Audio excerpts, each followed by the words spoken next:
Tudo bem com vocês?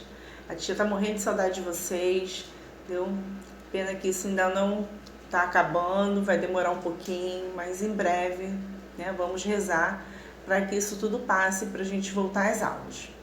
Bom, hoje estou iniciando o módulo 2, tá? E nossa aula de história hoje é sobre a mineração no Brasil. O descobrimento do ouro e pedras preciosas no Brasil e o trabalho nas minas estimularam o desenvolvimento dos núcleos urbanos no interior do país. A extração desses minérios era feita em grande parte por pessoas escravizadas de origem africana, que trabalhavam por muitas horas, tá? E em péssimas condições de trabalho. Então, vamos conhecer mais um pouquinho sobre essa mineração no Brasil. A expansão do território. O processo de colonização do Brasil teve início nas regiões litorâneas. Ao longo dos anos, porém, diferentes atividades estimularam a ocupação do interior pelos colonos, como o desenvolvimento da pecuária e a busca pelas drogas do sertão. Mas as atividades que promoveu o maior deslocamento dos colonos para o interior do território foi a mineração. No final do século XVII, os bandeirantes passaram a organizar expedições à procura de minerais preciosos e descobriram jazidas de ouro no atual estado de Minas Gerais. Essas descobertas atraíram para a região mineradora milhares de pessoas que desejavam enriquecer com a exploração do ouro. Então aqui nós temos o mapa, tá, com as atividades econômicas no Brasil no século XVII e XVIII.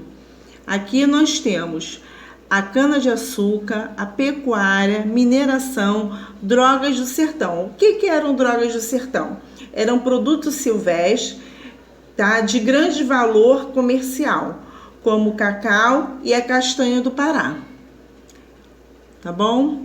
Então aqui tem atividades aqui que vocês vão fazer aqui embaixo e nós vamos para outra página. Corrida do ouro.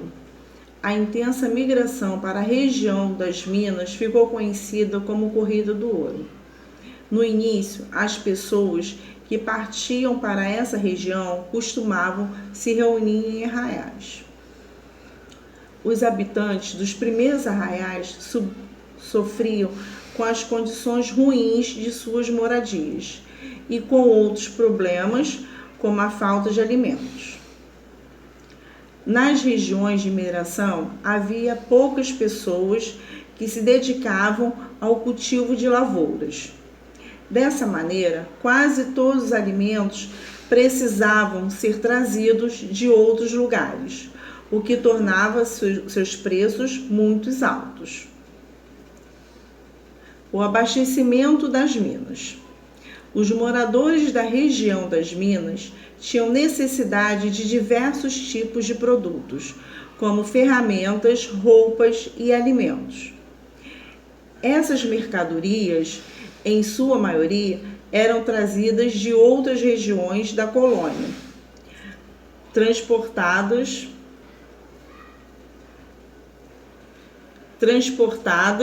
no lombo de mulas por comerciantes conhecidos como tropeiros. Então, os comerciantes, né, levavam mercadorias em cima das mulas.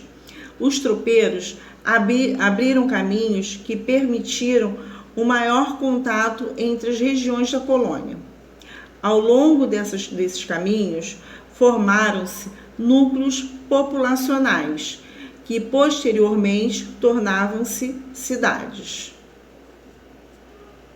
Aqui são o tropeiro, tá? E aqui a mula levando as mercadorias. E o que eram arraiais? Eram pequenos povoados temporários de trabalhadores. Eu vou falar como foi a formação de núcleos urbanos.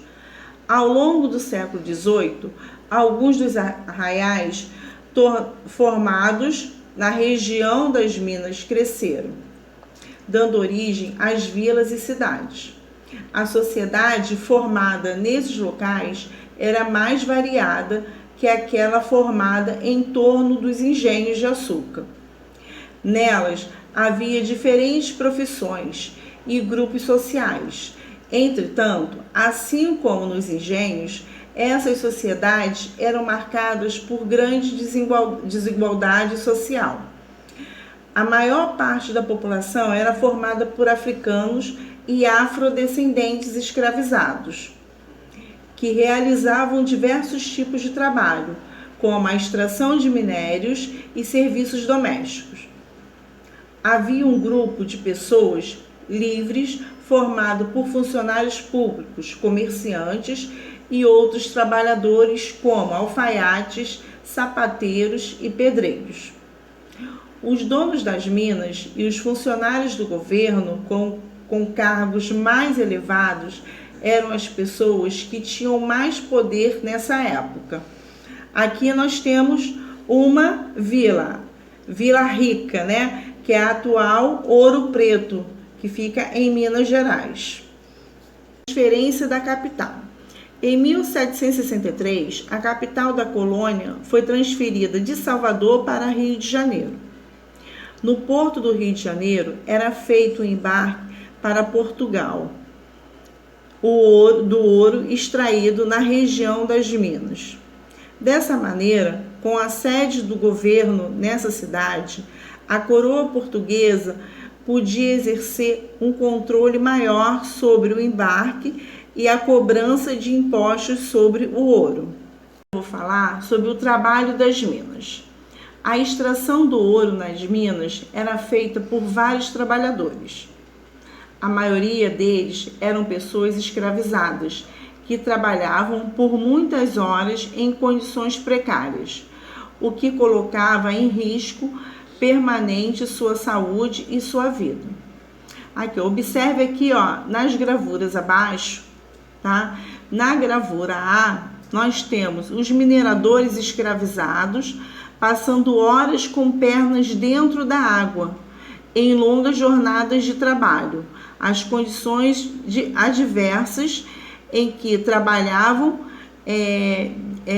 debilitavam rapidamente sua saúde, porque eles ficavam muito tempo com os pés, né, com as pernas dentro da água. Então, a água muito gelada, eles acabavam ficando doentes.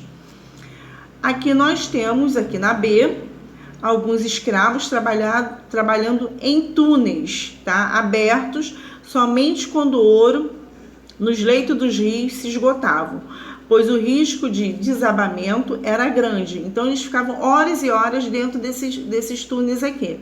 Então, eles só era aberto esse túnel aqui depois que eles conseguissem pegar o ouro que tinha ali.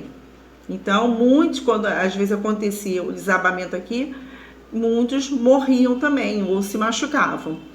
Aqui na C, tá? São os feitores, eram homens livres, tá? Eram homens livres, encarregados de fiscalizar o trabalho dos escravos nas minas.